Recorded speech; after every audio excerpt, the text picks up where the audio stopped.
Hello. Oh, good God, no. Yeah, no. It's so lovely to see you all in the rain, and in Southern California, it's like a snow day. So I'm surprised that you're all here, but I'm glad to see you.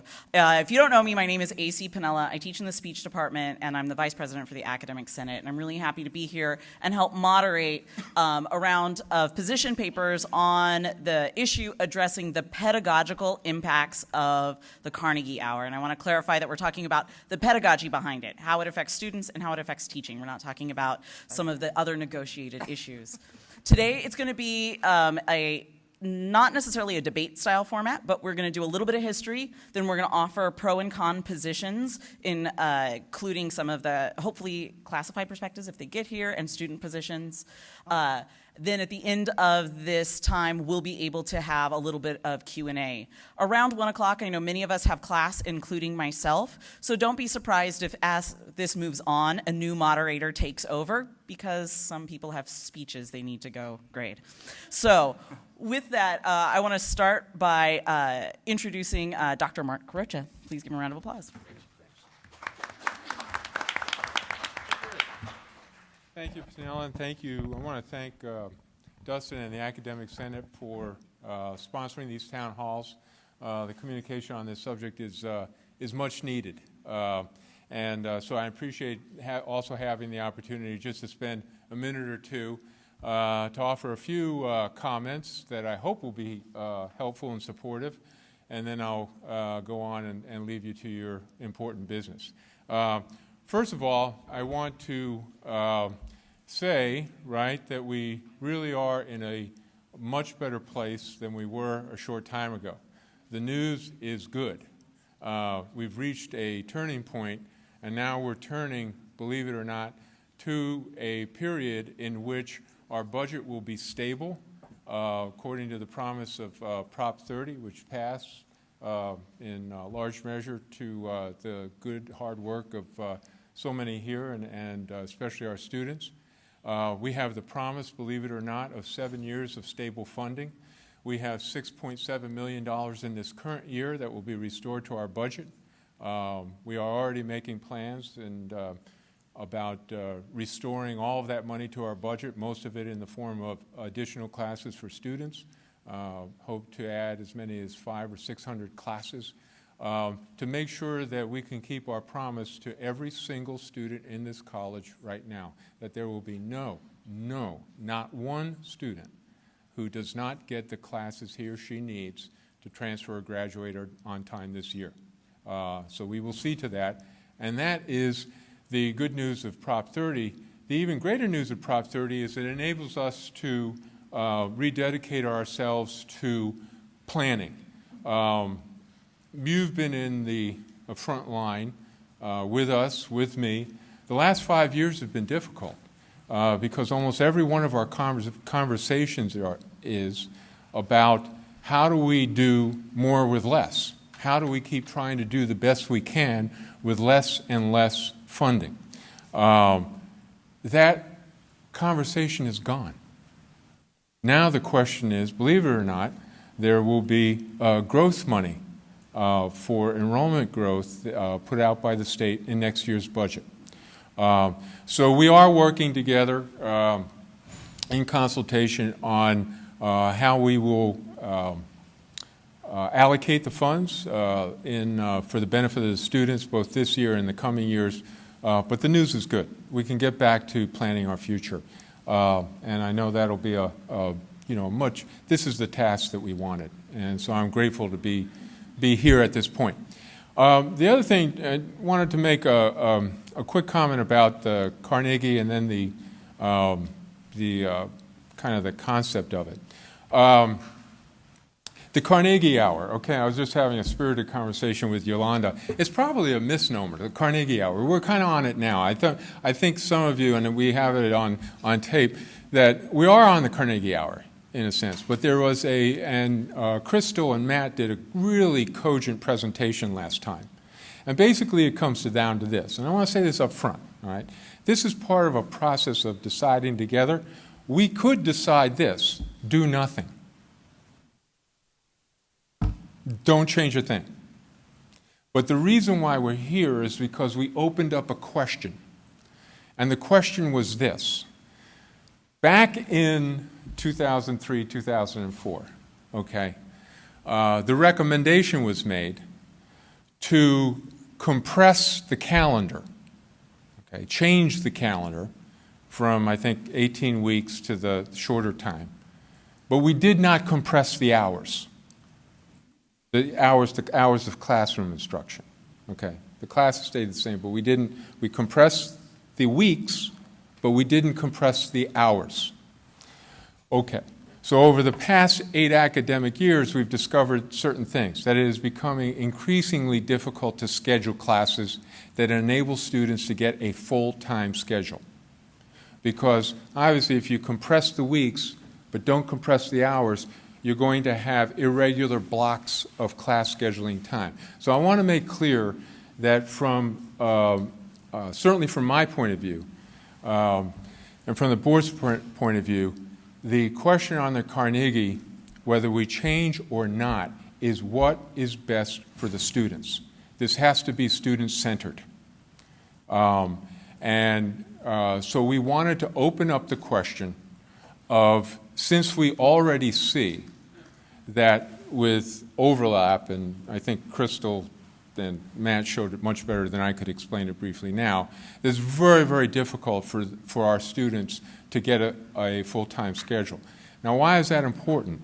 The reason why that's important is because graduation and transfer is our top goal, that we want students to come in, to be able to identify a goal, and to be able to achieve that in a reasonable amount of time.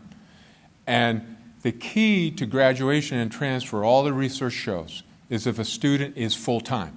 Full-time students graduate and transfer at significantly higher rates. To be a full-time student, you need to have at least 4 courses, 12 units every single semester. That's also a qualification for financial aid. Okay, so those are some of the underpinnings of why we've opened up this question. Now, we could still decide to do nothing, okay? And if that's the recommendation, we'll receive that recommendation and consider it. But we want to have an open conversation about what is the best thing to do, and Crystal and Matt and others who have worked very, very hard on this issue have suggested that there may be ways to make adjustments in which it would make it much easier to serve students. Finally, I'd say this, and this goes to the heart of something that's at our mission point. I've heard from many of you the concerns about changing, for example, in hours and changing. The Carnegie Hour, of course, does not require you to teach Monday, Wednesday, and Friday. Okay, it does not. It does not require you to teach in a 50-minute hour. You can keep the same time blocks.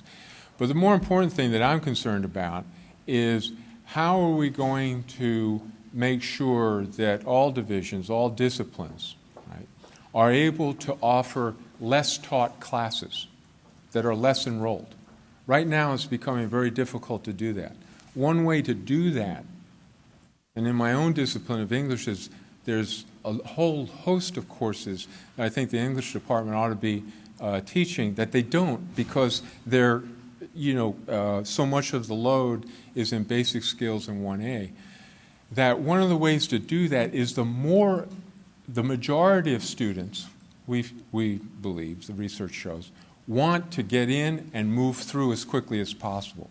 The more efficiently we can give those students, the more cost effectively we can give those students what they need, the more funds become available for those things in all of our divisions, whether it be the arts, the humanities, the social sciences, to be able to offer courses that do allow students to explore.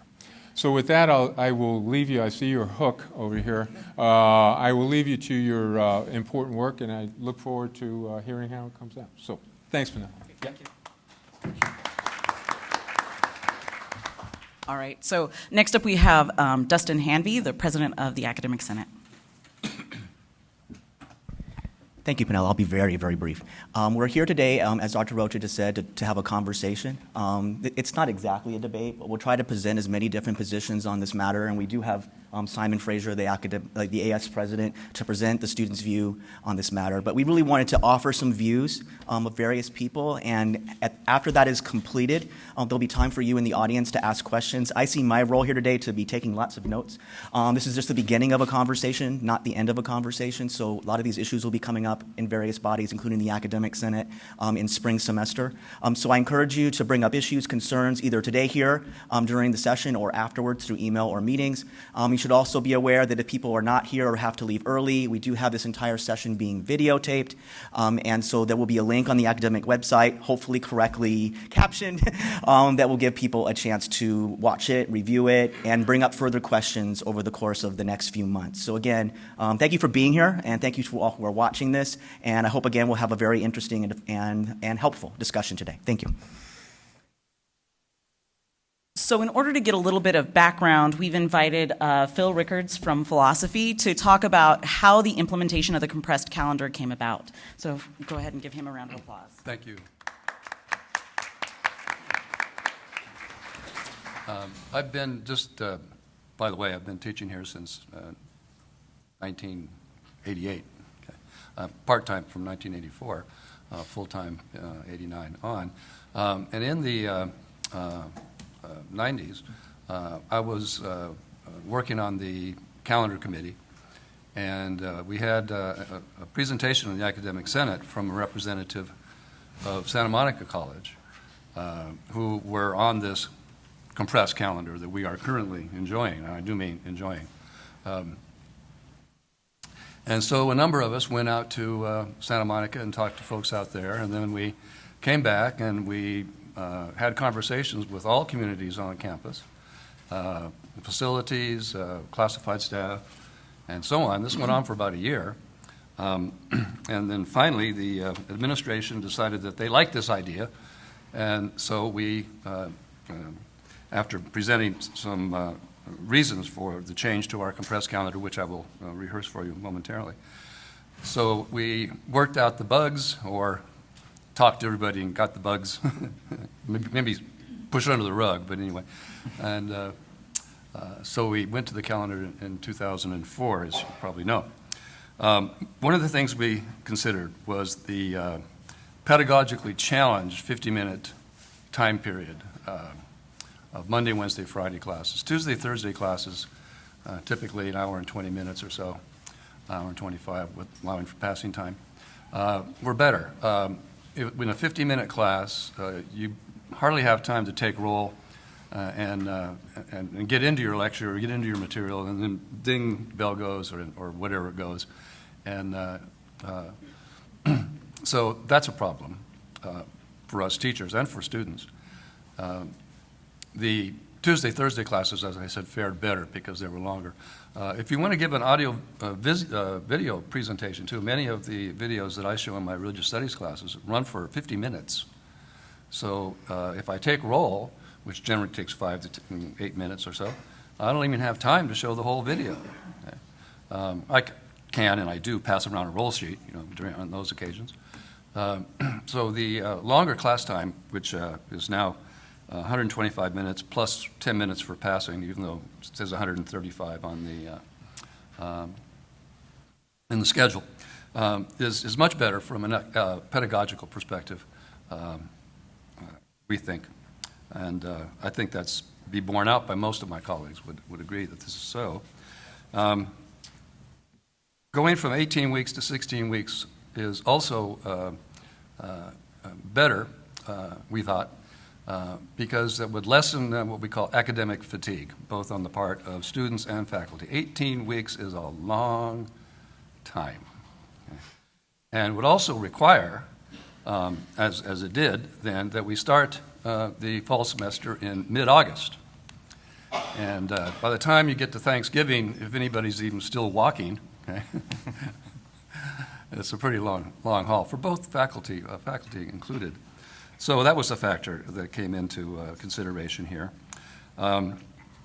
The We used to have 2 6-week summer sessions also when we had the 18-week calendar prior to 2004. The second summer session was poorly attended.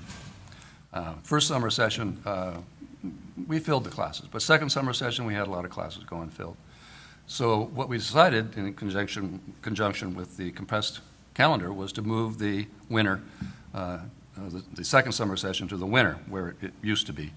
And students, virtually every student I've talked to, in fact, I can't think of any that don't like the winter intersession.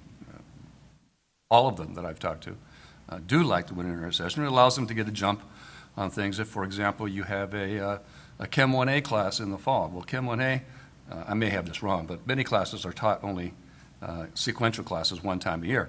So if for some reason you don't get a good grade or you have to drop out of your Chem 1A, you would have to wait a whole year to take it again on the 18-week calendar. But with the compressed calendar and the winter intersession, you could get back on track. So that was another factor in consideration here. There's also green issues. Okay? Requiring students to be here Monday, Wednesday, Friday. I know this is doesn't have to be this way, but cuts down their opportunities for working Friday, Saturday, Sunday. It also is not environmentally friendly to have so many students coming to school. We're leaving a bigger carbon footprint than we are now. There's less energy consumption on part of the college because less energy is consumed on Fridays than it used to be.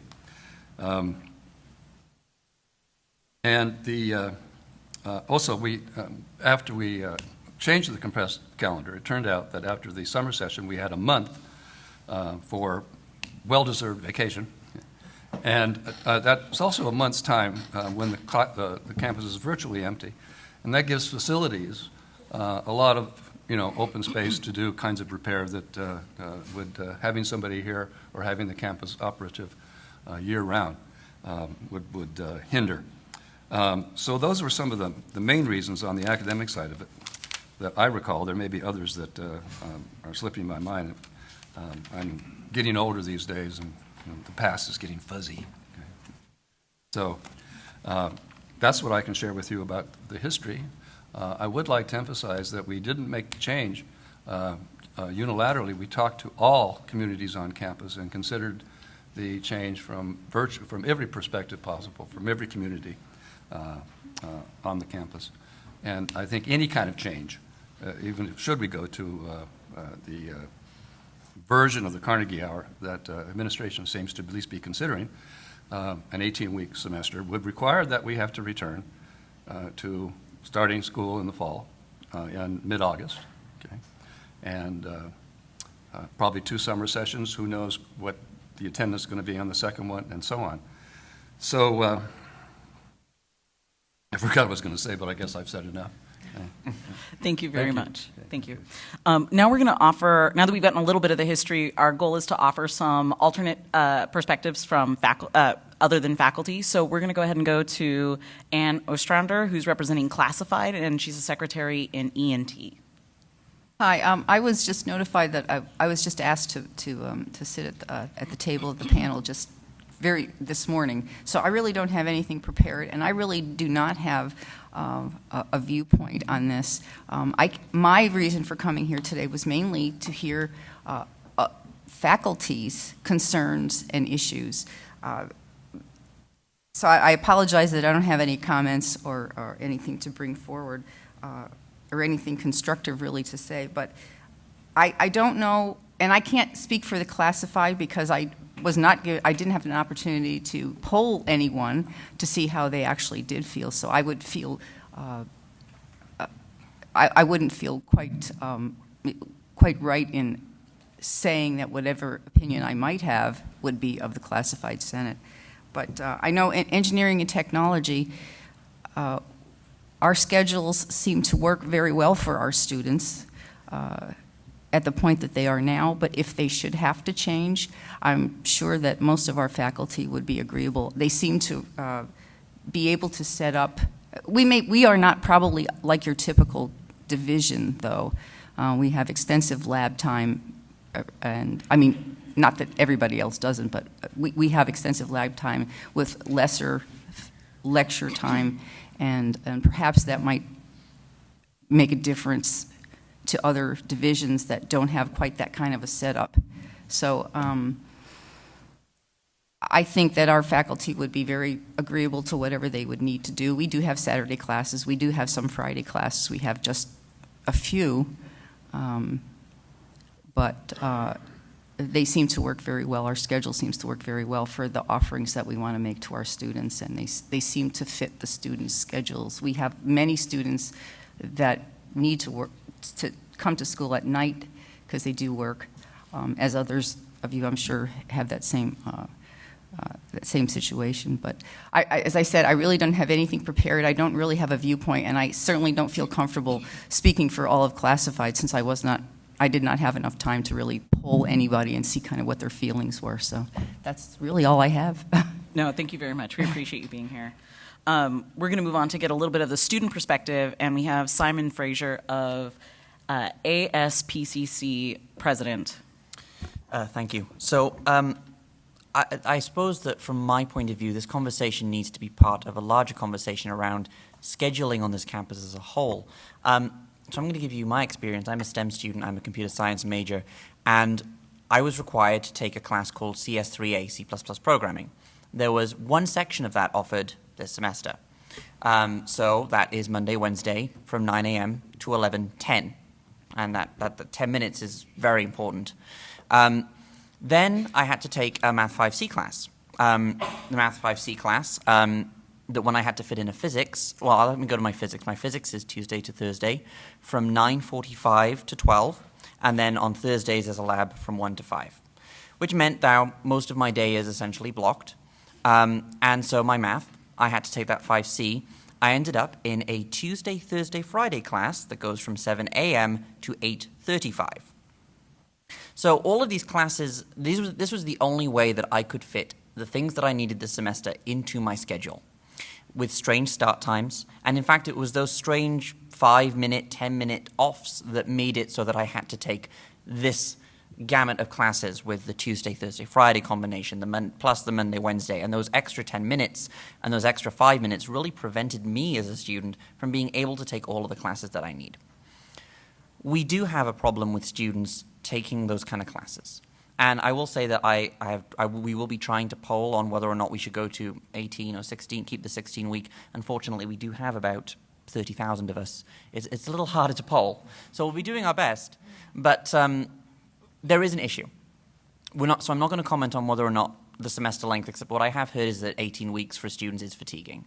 However, so is crazy 8 to 10 hour days spread over strange parts of the week without really much rhyme or reason because of those 5 to 10 minutes, and passing time is sort of not being quite built in. We're running right to the bell, which means even if we were able to say to our professors, well, can you let me out for those 5 minutes, even though we can't because it's illegal to be enrolled in that sort of class time, we would still, it depends on the teacher. Sometimes we run right up until that 8:35. Sometimes we don't. There's no guarantee that I can get to an 8:30 class.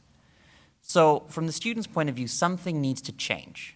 A few things need to change. One of the things that we need to do is really go back and look at our scheduling on a campus-wide level. So far, we've been scheduling in silos. The math department schedules, the social sciences department schedules. Everyone schedules on their own. And this is the one thing that did excite me about the Pathways idea. I'm not that familiar with the implementation so far, but the idea that it's going to be coordinated, and I think that's important. But when we're doing that coordination, what we need to also take into account that the weird start and stop times are causing problems to students getting to campus at weird day combinations, and not really having a consistency or a rhyme or reason to what they're doing. So I'm glad that the conversation's happening, but I do think that the conversation needs to expand to how we schedule on this campus and how we really look at it. And I'll be honest, those 5 minutes, those 8:35s, those 11:10s, they need to go. They're not helpful. They are not doing us any good right now as students. And for those students who are lucky enough to get all of the classes that they actually need, that's great. That's lucky. When I first came here, I'm one of those students. I'm financial aid recipient, so I'm required to maintain at least 12 units. And if I can't get the class I need, I have to find something else. And that's a problem, because those students then are taking classes that just fit into a schedule just to make unit needs. And that's not a way that we should be telling our students. That's not the way that the college should be telling us, this is how you should approach your educational career. And we're starting to move in a direction, and I'm glad, so that's why I'm glad the conversation is happening. But I hope that we can make sure that when we have this conversation, we really look at how students now are being affected by this change, or by what we're doing right now, and how students will be affected by a change, and how we can make it so that students get a consistency and a logical structure to their class scheduling. Great. Thank you, Simon. Now we're going to go to Yolanda McKay from Visual and Media Arts. Give her a round of applause. Yeah. Well, after having looked at the presentation by Matt, I guess my concern was that we're solving a scheduling problem by extending the semester, and I sort of saw it as not really the best solution. I did a position paper on it, and I just kind of wanted to share some of that with you. I think that since we have a sustainability committee on campus as serious cohorts of sustainability, we have to consider the consequences of putting students and faculty back into commuting for up to 4 weeks out of the year. And adding to that the logistics of continuing the classes going on for that time, it's going to increase the costs of running the college. So just for that. But besides the immediate financial and environmental negatives, I think that they're dwarfed by the damage of being regressive in our policy. First of all, because of the nature of our carbon footprint increasing, but also because the scheduling issues are an opportunity for real innovation in education that ensures we're moving towards a more sustainable model, not backwards. PCC must envision a future that maximizes resources by offering eventually 3 full semesters given the rising need for community colleges. I think it's a mistake for us not to look to the distant future. And I think that also, I know that we are not having the January session this year, the winter intersession, but I think that if you look at our success rates on the Chancellor's office, we actually have the best success and retention rates during the winter intersession. And if you get rid of those it's going to bring everything down on our numbers. But not only that, it's going to stop some of the students who are getting that little extra bonus. And I think that ultimately most of the junior colleges in California are going to have to move to full 3-semester units, and it doesn't work if you have an 18-week semester or a 17-and-a-half-week semester. Then I think that it would be a mistake for us to revert back to only have to, in a few years down the line, have to come back to a 16-week semester in terms of the rooms availability. Because if we think about the facility sitting here vacant for, most of the summer, is that really the best use? Do you think that we're going to keep getting funded with bond money to build new buildings that are going to be sitting vacant for such large periods of time during the year? Also, we have to consider the fact that we are a commuter college, so therefore it is going to put people, and I understand what Simon was saying, but I think that there is fatigue, and there also is the fact that there's a lot of students who want to continue on the 16-week semester, get their semesters done, would like to get out of here as fast as they can, and I don't really see making the semester longer being efficient. I was looking at the data mart on the Chancellor's office, and that's where I got the information about the success rates on the winter intersession. But I also didn't have time because this is happening very quickly. I was looking at in 2003 when we switched, the success rate, the retention rate was 83.69, the success rate was 69.7. In 2004, it went down slightly. It went down slightly in 2005, and then it started going back up. And right now we are at 85.78 retention and 72.8 success. That is for transferable units because they break it down into a lot of different areas. So in looking at the numbers, I mean, it just doesn't make sense to me because we are having success in a 16-week semester. So I think that the proposed calendar change would have an unintended negative impact possibly on our accreditation, which is coming up. I don't think that it's a structure. I think that we're having a realignment, and during this time of realignment, to add to it another structural change, I think is just asking a lot of faculty, because we would also, besides sort of reorganizing ourselves into these collectives, which is the proposed policy, we also are going to have to readjust our classes to make an extended schedule.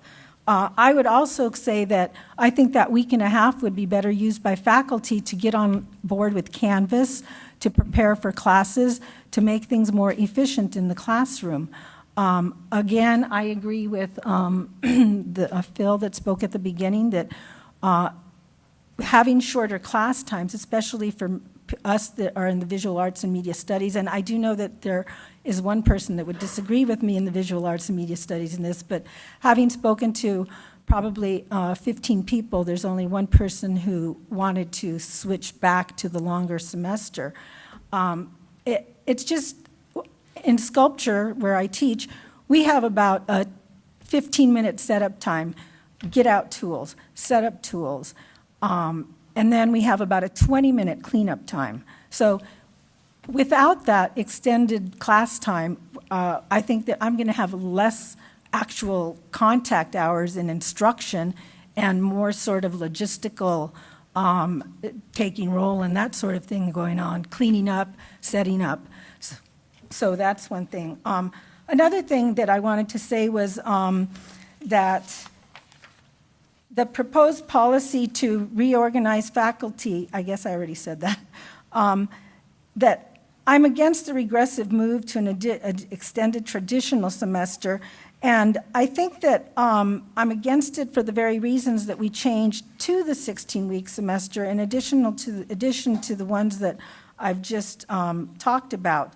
But I also had downloaded, there's pro arguments on the Faculty Senate site for California, and they also agree that students become burned out during a long semester, and shorter semester hours would help alleviate fatigue.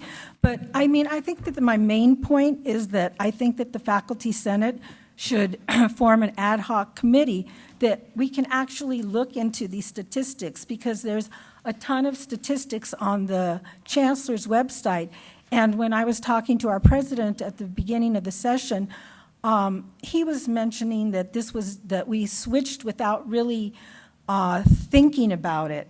And I think that we should not do another switch without really looking at the numbers and making sure that we understand the impact and looking towards the future of possibly having a full 3-semester year at the college, because I think that the scheduling issues that we have are not so much with the shortened, compressed calendar, but they're because we had so many classes cut and we're not offering enough classes. And I do agree that we need to look at the schedule.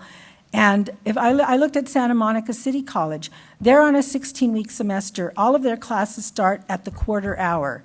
Right now, we have a mess in our semester, I agree, but I think that that is where we need to form an ad hoc committee with the Faculty Senate to look into the scheduling. Cal State Los Angeles, the Community College District of Los Angeles, they did an extensive study that regarding the 16 versus the 17-and-a-half-week semesters. So I think that is also some documents that we should look into.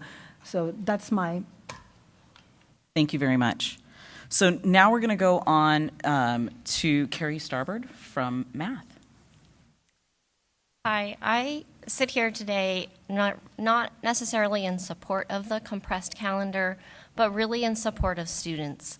I have a unique perspective that my work with the Title V grant, I had to create from our own schedules, full 12-unit schedules for 300 students on campus, for our first-year experience students.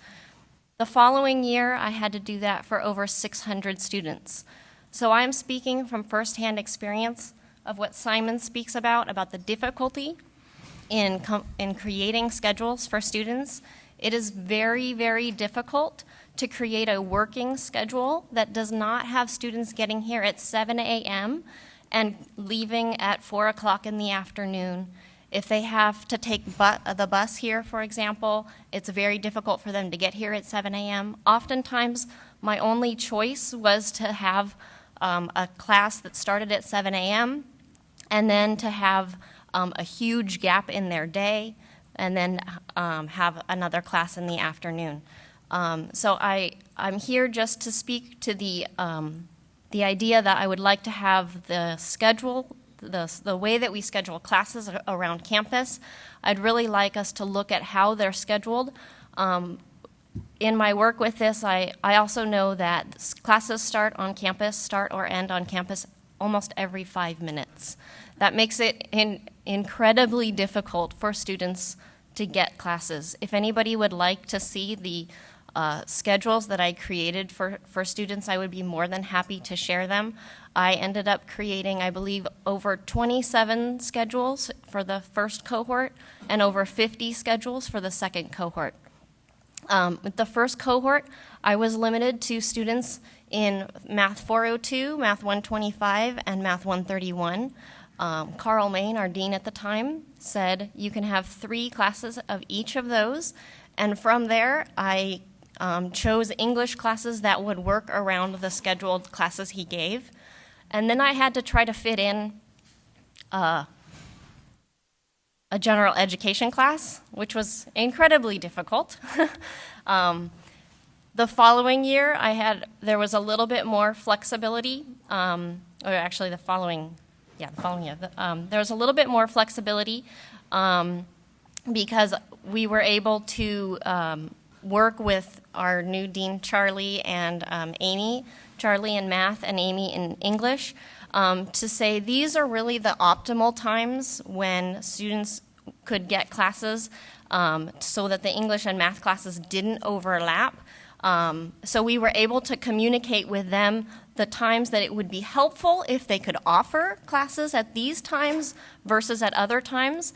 But the problem one problem that we ran into was room allocation. So while the math classes are scheduled from 7 a.m. to 10 p.m., and the rooms that are allocated for our first use are utilized every minute of the day from 7 a.m. till 10 p.m., other than the passing period, obviously.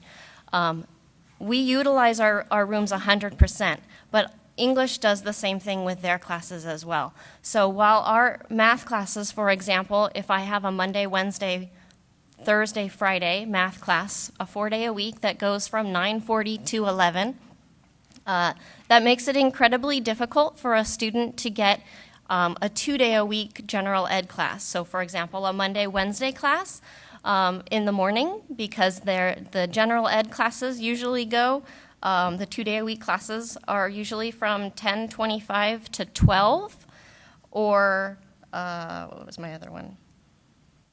I wrote these all out so I'd make sure I had the notes. 9:40 to, oh no, that's the math class, sorry. So they were generally 10:25 to 12. So if you had a math class that started at 9:40 and ran till 11, the student couldn't take the 10:25 to 12 option. So then you think, well, maybe they could take an earlier option. So the other option was they take from 8:50 to 10:25. Well, then that overlaps with the start of the math class. So then the student really had the option to take a 7:15 in the morning class, 7:15 to 8:50, and then the math class that would go from 9:40 to 11, and then they'd have a break from 11 to 12 because there's no 3-unit class or general ed class that could run in that 1 hour before the college hour on the Tuesdays and Thursdays, for example. So when I'm speaking to you about this, I'm speaking from having put together a lot of student schedules. I also have the unique perspective that I was once a student here, and I was a student on the 18-week semester, and I can speak to the fatigue. So I'm not necessarily saying that the going back to an uncompressed calendar that we wouldn't have fatigue. I do remember feeling fatigued in that system. I am just advocating that we look at student success and what do our students need, what will make them more successful, and how can we get them the classes that they need to be successful and move on and reach their goals. Great, thank you very much. So we have one last perspective, and then we'll take a second before we go into our question and answer. And so next we have Patty Dorange Martin from Counseling and the Veterans Resource Center. Well, I'm not going to bore you and give you, all of our trials and tribulations in counseling, and because Carrie did a really good job in telling you all this, as well as Simon. But I'm going to one-up her because she was able to do this incredibly tedious job. And have first claim to the seats in the classes. So imagine trying to do this when students have to register late and they don't have this wide availability of classes, and trying to get them scheduled. I'm going to add another element to that, where Simon talked about financial aid. There is really no longer that prospect as of July 1st of being able to take a class that just fits. Because now financial aid is cracking down, the federal government, in terms of how many units will qualify you for financial aid at the community college. And it peaks out at 90 units. So having students take additional coursework or coursework that doesn't really apply to what their goal is, just to get that 12-unit full-time status, really is not going to work for them because they will run out of financial aid. The other element that one has to also look at, and Simon alluded to this a little bit, is that for those students that are pursuing STEM goals or STEM careers, it is increasingly ridiculously difficult for them to get all of their classes in any kind of schedule. Even a crazy schedule is better than not getting a schedule, because many times they just can't get those last higher level classes in order for them to fit in that one semester. So then that has them coming an additional semester or two in order to pack it in. Now, counseling, when we talked about it yesterday, was purely on that scheduling issue, and it has nothing, and we didn't discuss the pedagogy of this because that's really not our area of expertise. We are really here just looking at how we can make sure that students get the classes that they need and try to help them get through to reach their goal. And so for that scheduling aspect, it's really, really difficult. But we're also not advocating to have a longer calendar, but like Carrie said, we need to address how we schedule courses, because right now it's really, really, it's madness. It's really very difficult. And we actually started to discuss, but really couldn't even, we didn't have enough time to really get any kind of a in-depth discussion about what are we going to do now if students can't get 12 units. How do we advise them if they need to still continue to be on their parents' driving insurance or whatever else they need to have in order for them to be a full-time student? And do we do that at the detriment of them perhaps not getting their financial aid, or not getting all of their financial aid, or losing their financial aid sooner than they would have to, because now they've accumulated a lot of units which perhaps they didn't need? I always tell students that education is not a crime, and so even though they may be taking classes they don't really need, it's not a bad thing. But if they're looking to maximize their time here and their financial aid, that really has to be taken into consideration. Please give a round of applause for all of the panelists. So we're at the 1 o'clock hour. I know many of us have to go to classes, so we'll take a little second. So if you need to get up and go to your classes, now is a great time to do that. As everybody leaves. Or to stretch. Yeah, no question. We always have a great time with students. All right.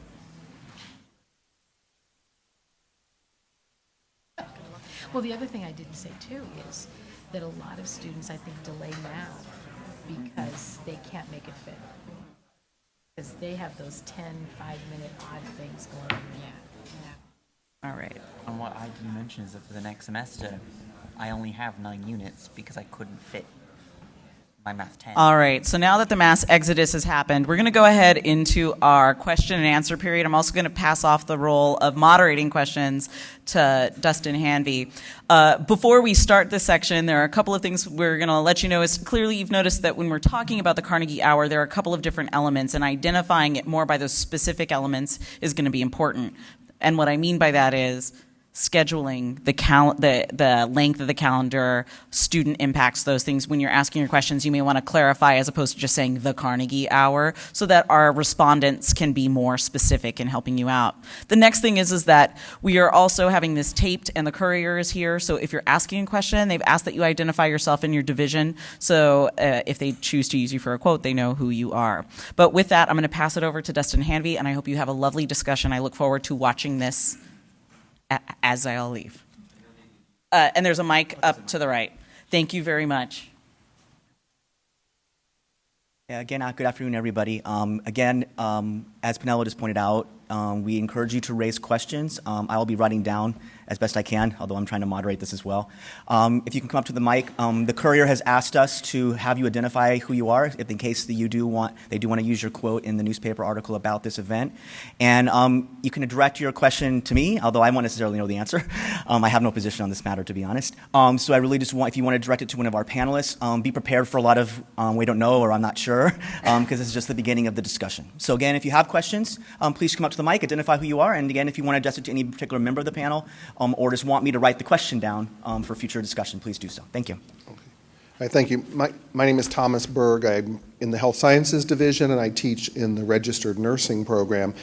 Now, are we in agreement that if we go to the Carnegie Hour that we have to go back to 18 weeks because a 3-unit course right now is 54 hours.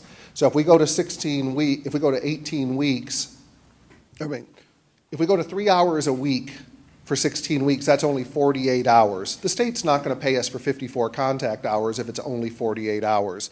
So it seems to me that going to the Carnegie Hour mandates returning to an 18-week semester. Are we in agreement with that, or is there something I'm not thinking of? I'd like to clarify something then. The Carnegie Hour is something we're already on. So that's just based on the number of hours that we have. So with the 54 hours for a 3-unit class, that's why it's 3-point-something hours per week instead of 3 hours per week. Mm-hmm. And so I suppose that if we wanted to have it so it was only 3 hours per week, then I think that would have to happen. Is that not correct? If we wanted it to be 3 hours a week only, we would have to go back to an 18-week semester. Is that correct? Okay. I believe there are some models out there that have 17 and 17.5-week semesters, though. There's also models that have 16 weeks. Actually, the Carnegie Hour was built to accommodate a 15, 16, 17, or 18-week semester. And we do have 54 contact hours currently, and we would retain those if we went to an 18. But one of the things that's sort of a third rail that nobody talks about is that some schools actually shorten their contact hours by maybe an hour and a half a semester to accommodate the scheduling. So that is an option, but it's sort of a third rail because I think that all the schools kind of game the system to get the maximum funding. So, considering the financial situation of California, I don't think it would be such a bad situation to even look at that when we form a committee, if we could form a committee to look at the options that we have available. Okay. Well, just a couple things then that I would like the college community to consider as they think about this. One is, in the Health Sciences Division, most of our programs have a minimum number of hours. So whether it's 3 hours a week for 16 weeks, however it's set up, they still have to meet the total number of hours. So if we go to this, 3 hours is 3 hours for 16 weeks, the students are not going to meet the state requirement for various programs. I want to I'm going to talk a little bit about nursing, and currently in the RN and LVN program, we have about 30 clinical rotations going every semester. And these are out at various hospitals. We go as far as San Dimas, we go to Hollywood, and everywhere in between. And there is enormous competition for these clinical sites. All the community colleges around here, the universities, Cal State, Azusa Pacific, they are all trying to get clinical rotations at these same hospitals. If we go to an 18-week semester, that's 4 additional weeks that we have to go in and fight for a clinical site. And it doesn't seem, you think 2 weeks a semester, doesn't matter. It does matter. They've got it down to a very fine line. So an 18-week semester is going to significantly impact our ability to get with the various clinical sites. Another thing is that, in nursing, our student body is over 80% female, and of those, a huge number of them are mothers. An 18-week semester requires that all these young women find and pay for 4 more weeks of childcare. And, those of you people that have kids, I think you probably know that's significant. So it would definitely affect the predominantly female dominated health sciences program. In regards to attrition and things like this, in health sciences, we have one of the lowest attrition rates of any division on campus. Once our students get into the program, they tend to be very successful, and they seem to do that in 16 weeks. They're successful. And then anecdotally, our students are exhausted. And dragging this out 4 more weeks of school per year, they've got so many things to do in their lives. They've got jobs, they've got spouses, they've got children, et cetera, et cetera, et cetera. And they just fizzle out by the end. And I think that adding more time to the semester would be problematic for health sciences and our students for those reasons. Thank you, Tom. Further questions?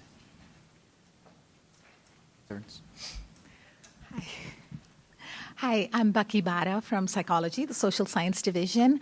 And I actually had more of a comment, but also a question. Would the extra classes that we now have money for not alleviate the problem significantly? Because I wasn't here for the first information session that we had on the Carnegie Hour, but I noticed that the examples that were used were a psychology class was there, a math class and an English class, and the demonstration was about how a student would be able to fit together a schedule, and it seemed really impossible. And completely, I totally agree with you that something needs to be done to the schedule, but I'm not sure that necessarily going to the 18-week semester seems to be the best idea, particularly because for the psychology department, I believe we have classes on Mondays and Wednesdays from 7:50. We have a 7:15 class, an 8:50 class, a 12 o'clock class, a 1:35 class, and a 2:10 class.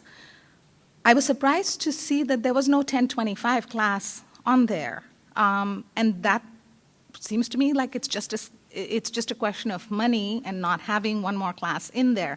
Because if that class had been included in the schedule, there would have been actually, instead of having one 8-hour reasonable option, like 8 hours on 2 days that the student had to come to school, there would actually have been at least 4 or 5 different options that a student might have been able to take. And if you added 2 classes in that slot, for example, amongst the 600 new classes that we're going to be adding and stuff, I think that would fix the problem entirely. At least that's just from the psychology perspective. And then I heard on the question and answer session, I was listening to the video feed as well, one math professor was asking about morning math classes, that they were not included in the presentation. I know nothing about math, so I don't know whether this is true or not. But at least if we were using just this one example, it seems to me that we could, I think, having more communication between divisions and setting up the schedule. I think that's the main point, rather than trying to elongate the semester, because I think fatigue and all of the other issues. Also, I think going to an 18-week semester would necessitate doing away with winter forever. And so then the question about students moving through their programs might be more limited. So. I'm glad that can Well, I I- interject us? Who wants to start? I just wanted to say, certainly when we had to cut back on classes, it compounded that issue. But I've been here since 1989. And since we've gone to this new, I'm not for an 18-week, and I'm not, I'm sort of, we have to be here no matter what. So for us, the point is moot. Counselors are here year-round. So that point is moot. And I know that students are tired, and I can understand that. But even when we didn't have a lot of cutbacks on classes, it was a real issue. And I think you hit the nail on the head when you said that there needs to be more communication within divisions so that their start and stop times, coordinate, because that overlap, and at one point it was not a big issue, because if students had classes that it was compelling that they get this class and there was a 5 or a 10-minute overlap, they could petition, and that was allowed. But I guess we were in the bad zone. We weren't supposed to be doing that.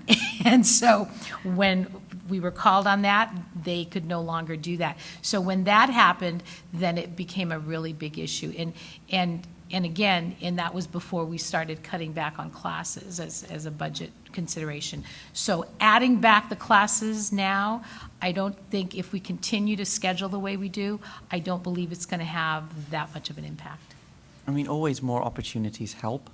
Because you just have more opportunities to find something that isn't quite overlapping. But again, with a 10:25, what happens when there's a class that ends at 10:30? And that's one of the big issues. And I know a lot of the conversation is revolving around, should we be on 16 weeks or on 18 weeks?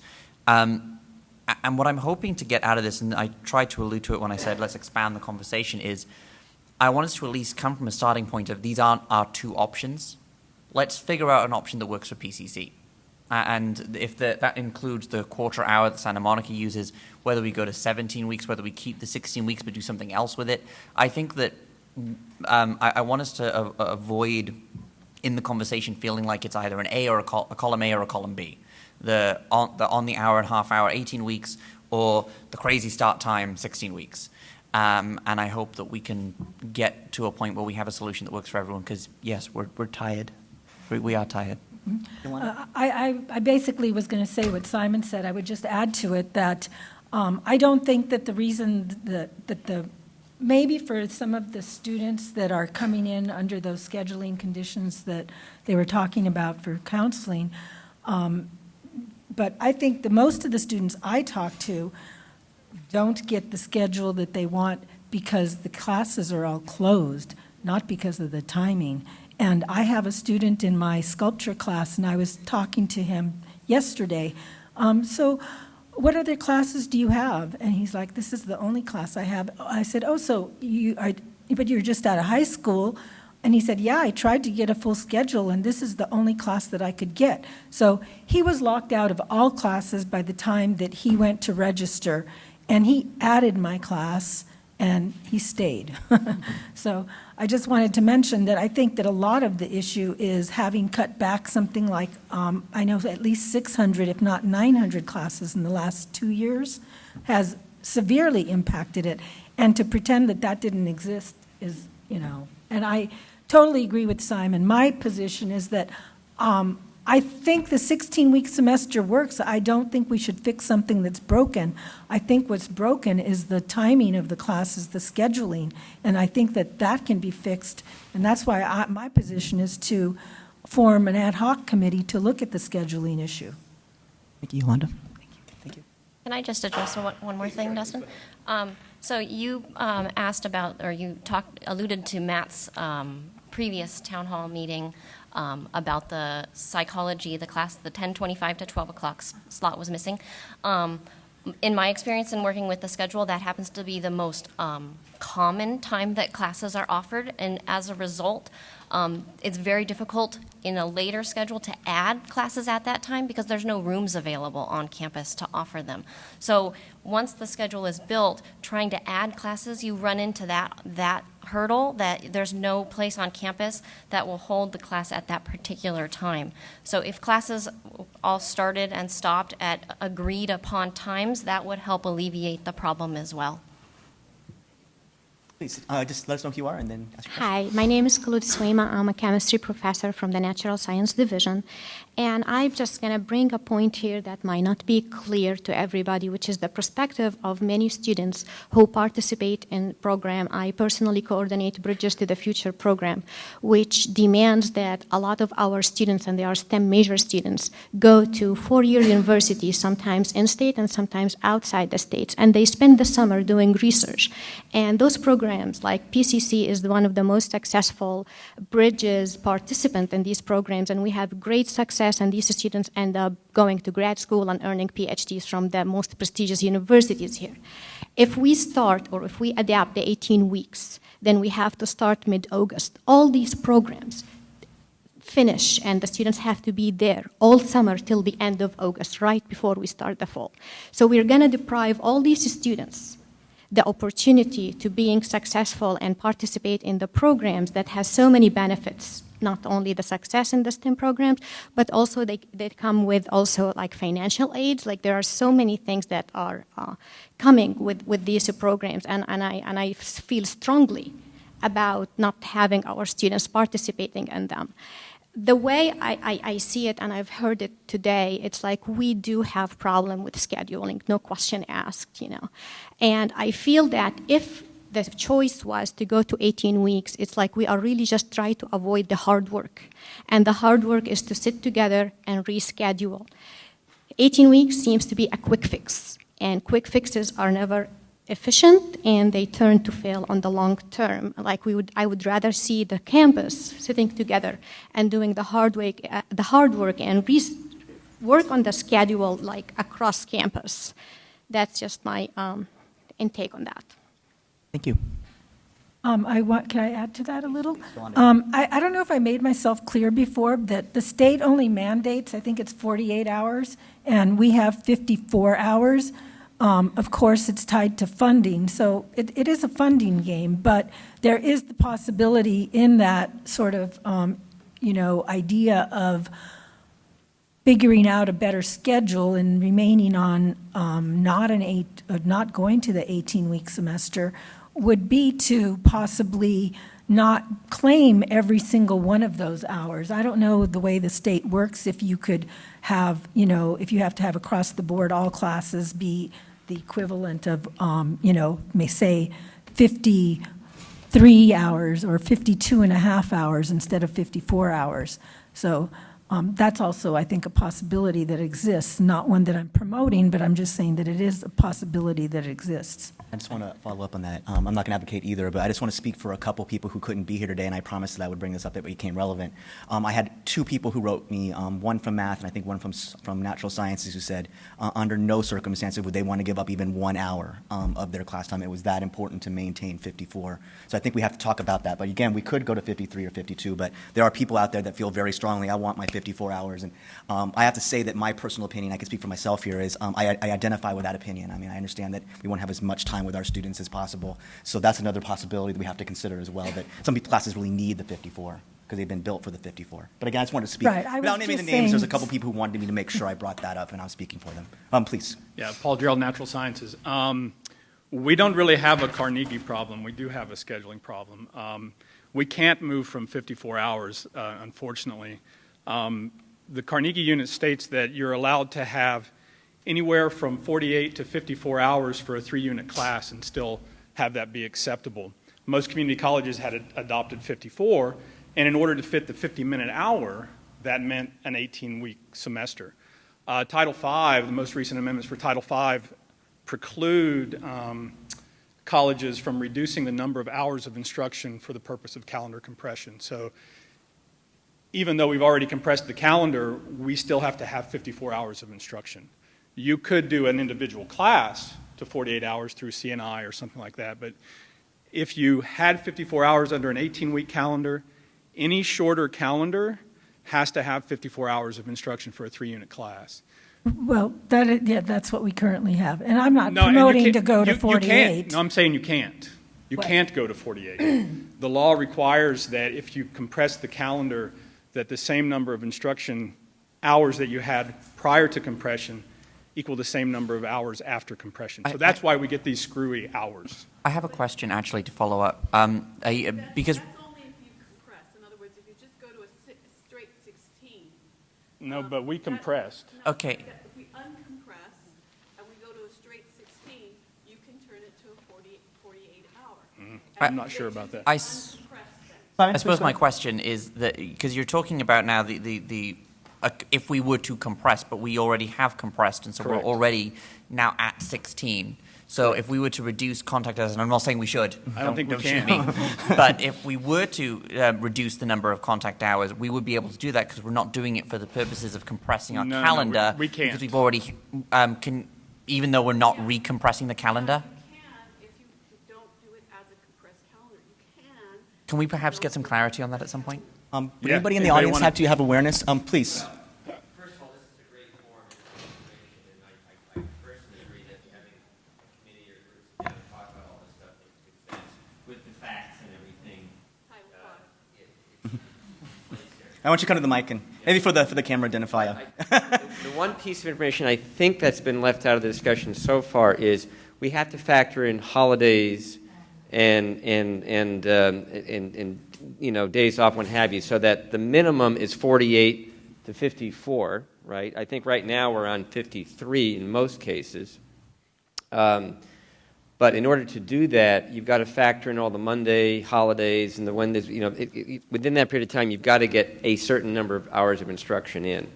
And I tend to agree that I think it's closer to the 54, 53. I tend to agree with that, but I'd have to read everything myself. But it's a good discussion, and I agree with it. But I think you got to remember just the whole idea of holidays and everything else you got to factor in there. While you're there, could I ask you a question? And this hasn't been sort of like from nobody who knows anything, but it's been coming from people who are involved in the process. And there's this rumor going around that the reason that the administration is really pretty gung-ho about going to a longer semester is that Banner doesn't support a 16-week semester. So can you address the efficacy of that? Well, it's a rumor. I've not heard that particular rumor. Is there some place that we can quell that rumor To my and knowledge, find out? the answer is absolutely no. We can program the Banner system to do whatever it needs to do. But I think at the end of the day, it's what's best for students and so on and so forth. So the technology will support what we need it to support. And since I've been sitting on ATAC, and I don't think that that's ever been brought up as an issue when we've been discussing the implementation of Banner. Lance, a point. Did you want to address that? Yeah. Could you identify yourself for the camera, at least? Just in case anybody doesn't know. I wanted to confirm that there's nothing technologically that hinders that. Thank you. Banner can be configured to whatever we want it to be. Thank you. That was Dave Colley, by the way. Yeah, and I didn't really want to get into a Carnegie discussion, but the point really of scheduling is that a colleague of mine and I sat down, and in a matter of an hour, we pieced together a schedule that would work with the current timeframes that we've got. But the issue it requires, and I think we've touched on it, but nobody's really nailed it, is to schedule. You really need to have every class, every division, scheduling with consistent blocks. And that's true whether you have a 50-minute hour, or a 61-minute hour, or whatever. And we don't have that. We have classes that like to start at 9, classes that like to start at 8:35, classes that like to start at 7:20. And that's where the problem comes in. And that you would still have that problem with 4-hour classes, 3-hour classes, 5-hour classes, even with a 50-minute hour, if we didn't take that into account when we do the scheduling. We have to have standardized starting times for these blocks in the 3-hour, 4-hour, and 5-hour week classes. And until you do that, I don't care. The time is irrelevant. It's a continuum. That doesn't matter. Until you get everybody on the same blocks, you're going to have the same problem, whether you start at 10, 12, or 10 o'clock. I think we need. I think we need a math major on the committee. That's what it is. It doesn't matter. Yeah. That doesn't matter. Yeah, we need a math person. What Okay, Paul's- Dave, please. Sorry, I'm David Colley. I work with the schedule of classes.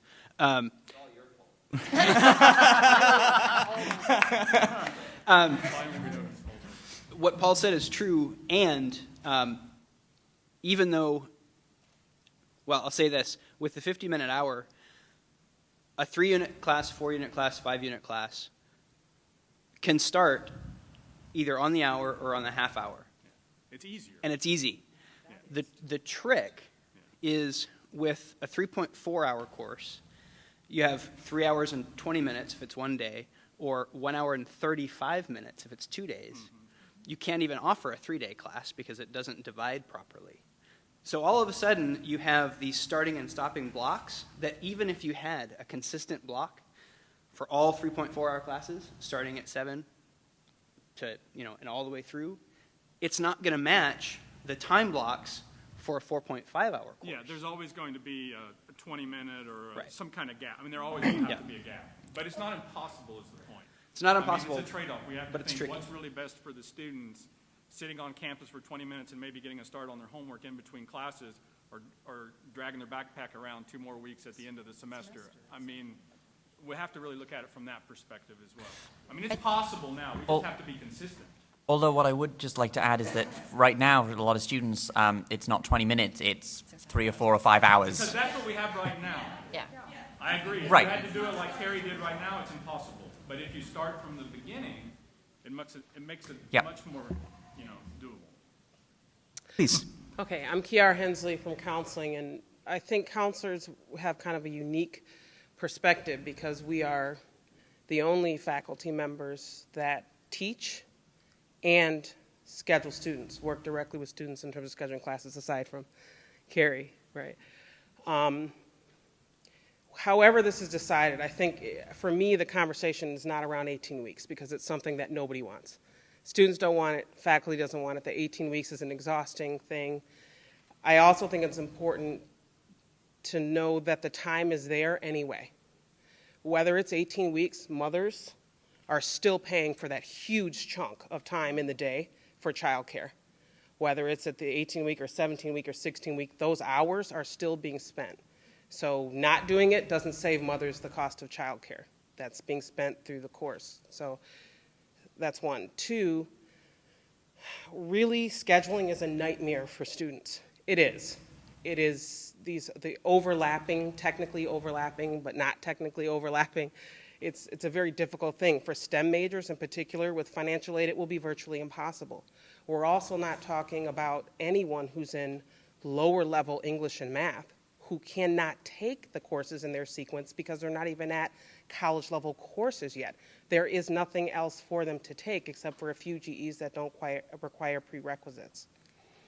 Whatever we decide to do, we need to make sure that students can get classes back to back. And we need to offer more sections because it was less noticeable when we had more sections. But even adding the 300 sections to spring and 300 sections to summer is not going to, even with that, I want it to be clear as a counselor, even adding with more sections, students, there were just too many conflicts. So it is not just a question of adding sections. It helps, but it's not a solution. The addition needs to happen of classes, but then we also somehow need to get on the block. And I agree, 18 weeks is not the way to go, but we're going to have to make it so that classes can meet back to back.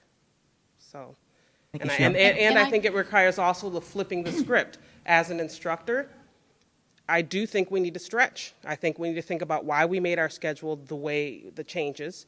A lot of it had to do, guys, with other issues, which I won't go into about our faculty. But I mean, come on, we had at one point overload classes was an issue. As an instructor, I have to flip the script for my new student. If I have to tell them you need to watch the film outside of class so that we have the instruction, and then that's what I need to do. I think this is an opportunity for us to challenge the way that we teach so that it better meets students' needs. I don't see the two as being really disconnected. I think we can do some changes in the way that we instruct and the stylization of our curriculum, and then we can also make these changes to classes. And then we need to be honest about when do we need to teach for students versus when do we want to teach as faculty. Thank you. I just wanted to add on to what she said. Again, it was less noticeable when we had more classes, but again, what has changed for us and for students is as of July 1st, financial aid changed. And so when you ask your students if they have classes, and yes, they have a full schedule, some of them, it may not be classes they need or that's going towards their goal. And up until July 1st, that almost, didn't matter. They could get a full schedule and get financial aid and move forward. But as of July 1st, those units all count towards the final count of how much they can have, and still be qualified for financial aid. So now it becomes even more difficult for them so that they're not padding their schedule just to have a full schedule, but to have a meaningful schedule. Yeah, I'm actually reaching my 90 units this semester, and so I've got to go through a crazy process to prove that I am progressing in a STEM area where it's high units to be even have a thought of financial aid. So that it's possible, but it's still very difficult. And so the one thing I'll say is that when we're adding sections and when we're planning all this out, we also need to make sure we're doing it intelligently. So we're adding the right classes at the right times for the right purposes, so we can get back to a more, because when I arrived, I'm British as well, so it doesn't help that I came out here and had no idea how community colleges worked. Zero. And I ended up just taking classes to try and get my priority up without really much of a plan. And by the time I developed a plan, well, goodness help me, I've already got 45 units. And then part of this also then comes down to, are all of our 5-unit classes 5 units? Should they be 4 units? And these are sort of discussions that we need to really have as a package. And this is kind of what I said around the winter issue, which I know will come up again at some point. But we needed to discuss all of this as one great big, let's look at the whole system of what we're doing. And so we have an opportunity to do that now, and let's do it.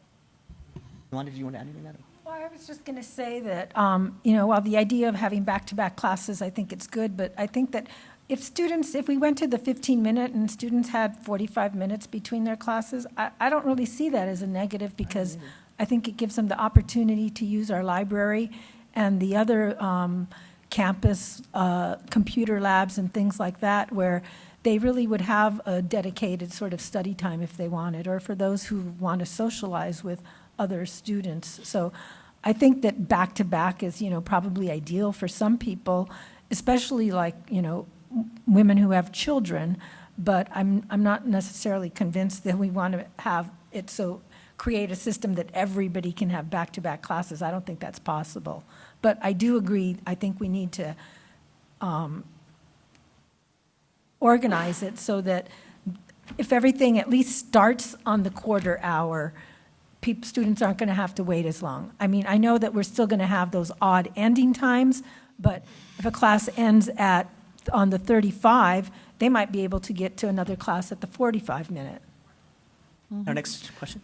I'm Charlotte Williams. I teach one of those dreaded general ed courses. I teach Poli-Sci 1, among other things. And I'm looking at this from 2 perspectives. Like Carrie, I was a student here on the 18 weeks. And to me, and I also taught originally, because when I first came in, on the 18-week schedule. First of all, and it happened when I was an undergrad, and now it happened as a prof. The weeks after Christmas were a dreaded time. They were dead. The students were brain dead. And they generally acted like they were brain dead. And, I mean, that's a nice way to put it, but think about it, those of you who've done it, right? They were basically brain dead. Secondly, you, the faculty member, are like, oh, God. And you also had the largest number of students who just disappeared from classes. It was too late to drop, but they disappeared. They completely, and so now you're handing out all these Fs, and it's because the work is incomplete. On a 16-week, you don't have as much of that problem, okay? So you're actually seeing them finish the work, and the number of Fs has dropped. And I think, Bob, you can go back and check that. I think you'll see that's a tremendous difference between the two. Also, they're happy to come back in January or whenever. Now, I'm not going to scream and shout about the current for spring, starting that early, only because there are certain types of programs that our students might be eligible for that are run through universities and other entities, and also programs that we faculty members are eligible for that generally start in either late May or early June. Okay? I did go on such a program. I was in grad school before well, at any rate, and I ended up being one of 30 people chosen internationally and domestically to go to a seminar in D.C. and in Maryland, and it only ran the first week of June. Okay? That was a feather in the college's cap, but had we had the current schedule that we have where we start in February and we end up in June, late June, I would have lost that. And the material I gained from that I have brought back to my classrooms. Okay? So I'm not complaining about that, but I absolutely do not want to see a return to 18 weeks for any reason. The other thing I don't want to see is a return to the 1-hour class. Okay? Because in the social sciences, particularly, I mean, everybody's got to take poli-sci, right? I mean, I'm one of the most pounded people in all of 5 of us are. Everybody wants this. I teach late afternoon classes. I teach from 1 to 6, 4 days a week. Got it? And there's no reason you can't have more of them in the late afternoon because the students bitch and complain, but they show up. Okay? And they finish. So if we were to add that as another consistent area of time into your scheduling block, you might be able to get more people in.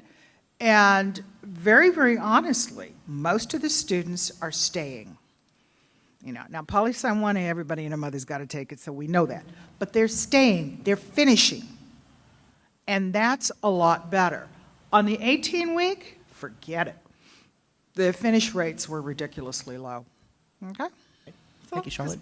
I just wanted to mention that I know exactly what you're talking about because I was at Citrus my first year of junior college, and I went to Washington State for vacation at Christmas time.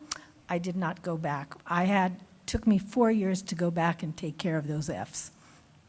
Yeah, I mean, the Fs that you picked up, it was like 3 times what you get. I'm sure it's 2 to 3 times And I know now. that people say that they can start early, there's talk of starting August 15th, which is in the middle of summer still. And the other thing is I teach sculpture. We have no air conditioning in that classroom. And when we started at the end of August, I lost 3 students in the first week because they said it was just too damn hot. Well, yeah, we can appreciate that one. The other problem, I think, when you start in mid-February, what's that, August. Okay. You also have some faculty members who are going to summer school, okay, for improvement and the like. And many of those programs don't end until the week before we start. And I think, we have to look at this student success from 2 sides. It's one thing to provide the students with the adequate timing, but for many of us, our disciplines change, and they change radically. Political science is not what it was 15 years ago. It's not what it was 10 years ago. And so you really have to keep up. Otherwise, what you prepare your students for is not what they're going to get when they transfer. And that's something that we have to look at as well. So, I mean, January's a little early, but hey, I can understand that, and I can see the value of it. If we had gone to 18 weeks with that, again, you have a program, you wouldn't be able to go. So, I mean, I think we have to look at that also from the faculty improvement side, not just the scheduling side, but what are you bringing back to your students from your own personal development. That's all. And I will say that the fact that we don't start, that we start very late August as opposed to mid-August is beneficial for internships. It is beneficial for student development outside of this. And though AS did take a position against the change to the winter intersession and the current calendar, there is a larger opportunity now for summer internships. And that's something that should be preserved, especially now that it's there. at least to the ending points. And though we haven't sort of really gone out to the students yet, and we will very soon, but I'm pretty sure they won't want to start mid-August either. And so that's something that we would not want to do. Anyone else on the panel want to address that? Any other further questions? Yeah, my name's Danny Hammond, and I work over at the Community Education Center. And I just, a couple times it's been mentioned that this is just the beginning of the conversation. But a month ago, in negotiations, Dr. Rocha told us that Dr. Bell is already in the process of implementing the Carnegie system. I don't know what he meant exactly by the Carnegie system because I don't think anybody has it fully understood, but we were told that that's already being implemented and it would be, or already being worked on and to be implemented in the fall. So, number one, I hope that this is really the beginning of a conversation and we're not going through a charade like we did with the reorganization of the school. And secondly, I didn't know if Dr. Miller or you had any comments or are aware of what the administration is currently doing regarding the Carnegie system. I can't comment because as far as I know, this is the beginning of the discussion, and that's what I've been told. I don't know if, Bob, if you wanted to address that. Yeah, I'm happy to, Danny and Dustin. It's the beginning of the conversation. I think that Dr. Roach has been clear that this is an academic and professional matter. It requires the academic senate's, very serious consideration. As I understand, the last time the college went through this, it was under serious consideration for an extended period of time. Again, I think this has been a very helpful forum. What I hear more than anything else is, hell no, we won't go back to 18 weeks. And the rest of it we got to figure out, apparently. So, and I think we're ready to do that. So it would be news to me if something was going on beyond what we're doing right now. I think that the idea that Yolanda brought up of having a Senate ad hoc committee taking a look at this is a really good idea, and I think that's probably the agenda hasn't gone out for Monday yet, so I can certainly add it to Monday's agenda to talk about forming and creating that committee. And for those of you who are watching this, or those of you who are still here, people who'd like to serve on this and do the research and help the Senate form a position on this matter, I would encourage you to let me know or let one of the Senate executive committee members know. But I think it's a really good idea, and I think this does need to be deeply studied. This is a very major decision. I did want to add, though, that I do have a concern that in the administration's page on negotiations on the website, there's a sort of oblique reference to the fact that faculty will have shorter contact hours per day, but it will still be the equivalent through the semester. There's some sort of oblique reference to how the semester will be extended. And I sent Roger, the union rep, message yesterday, and I kind of put the quote from Machiavelli in it, the surest and least objectionable mode of repressing an individual ambitious of power is to forestall him in the means in which he intends to arrive at that power. And I think that there's a lot of people here who are a little bit concerned that maybe we're spinning our wheels, particularly when I had the conversation with our president before the panel.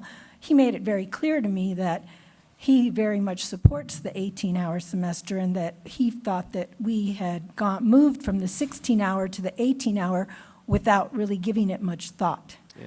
Well, I certainly wouldn't want to speak for the president, but I can say this, speaking for myself.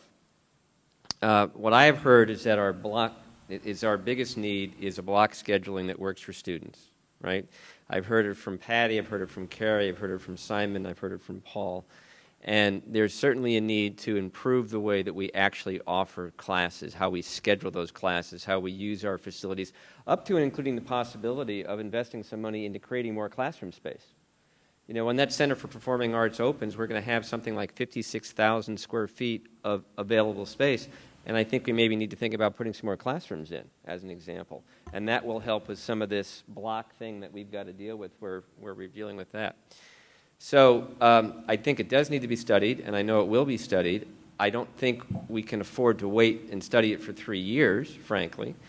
Whatever the term is, I think we need to get to it, talk about it, resolve it, and move on to help the students. And Patty referenced something that I know is so true, the financial aid situation. The feds are really beginning to crack down on that.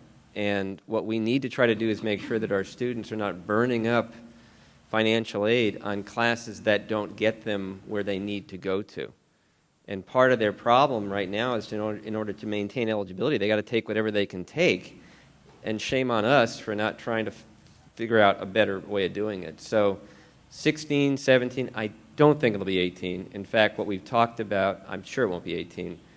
We know it can be done in 17 to 17 and a half. Somebody made the comment earlier that this wheel has been invented a dozen times over in a dozen different places. And I think if we actually look at what other colleges are doing, that will help inform the situation as well.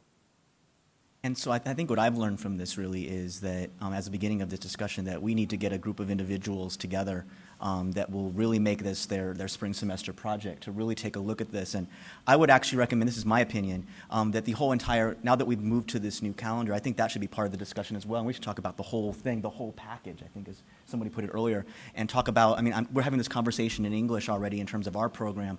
We need to make, as a campus, we need to have this discussion. And so we don't have to do this again in 3 years and have to start all over again. And we should have a very careful, thorough discussion. So again, I don't even know if I'm the best expert to be on this committee, but we just need to get people on the committee who would really have strong views, really be willing to do the research, and come to a consensus that then they could propose to the academic senate, and then we could take it to the administration and to the entire campus. But again, I think that sounds to me, I've written down a lot of issues here, but there seems to be a consensus. We need to look at this more. We need to examine this more. And do you want to address that? Yeah. My name's Eloy, and I'm in the history department. Professor Zarate. Simon did an excellent job. I think it was really well how you started the whole thing off. And sitting here for the past 2 hours, I'm still very concerned, to tell you the truth. I lecture, the first day of my classes, I lecture on the Carnegie Hour. I've done it for the past 12 years, where I tell the students what it is. They need to understand what that hour means, what our units mean, because then they can hold me accountable for the amount of work I give them over the semester. It's something that I've taught at De Anza, I've taught on the quarter system, I've taught on the 18-week, I've been on the 16-week.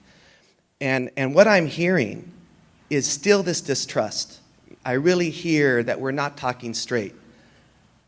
Dr. Miller has heard we're not going to 18 weeks. It's been clear. I think what Simon brought up at the very beginning, in this idea that it's one or the other, because the discussion was started with the Carnegie Hour, right? We focused on that. And then the only way to fill the time was 18 weeks, to go to blocks, right? So that's how our discussion started. It's the Carnegie Hour, it's the Carnegie Hour. We need to have this rationalization of the scheduling. And automatically, 18 weeks. No other option was given. That's not all we heard. And I think it's very true. Faculty have set up their schedules. I think there's a lack of good faith on both sides in terms of what is best for the students. Most of our students are part-time students. So holding the model of full-time students as the model of how we should be looking at scheduling, I think is something that we're not looking at. Part-time students have a very different need in terms of when classes need to be given. 80% of our students are part-time students. So blocking may really hurt 80% of our students, in terms of how they're getting, because they're scheduling their classes not based on school, but on work. Most of my students schedule their classes, have nothing to do with school. It's when their work schedules are. So when I talk to them, and I know Christina's sitting here and she's in my class, I brought it up to the students. Hell no, 18 weeks is putting it mildly how the students did it. Right? And it was like, and Christine knows, if it's 20 weeks, 50 weeks, one day I'll be here. But I think it's very important that we start from a different position. We don't start at the Carnegie Hour. We don't start at the weeks. We start at the scheduling. And if we go from there, then we can have good faith. Then we can say, let's rationalize the scheduling, what we have. I don't want to hear about the Carnegie Hour. I don't want to hear about it. All I want to hear about is what's best for the students in terms of scheduling, and then move forward. Because the way it started and the way the discussion started was here's the Carnegie Hour, like it's something that I didn't know about. And having people present the Carnegie Hour, something that I have lectured to my students for 20 years, there was a disconnect in terms of what we think we're supposed to be doing as faculty and what we're supposed to be doing as administration. It's something I tell my students. It's something that they understand. It's something that they have to be accountable for and I have to be accountable for. So I think what we have heard, 18 weeks is off the table, and I think that scheduling rationally is what we should be looking at and what's best for everybody. So I think from here on out, and you can, where's the camera?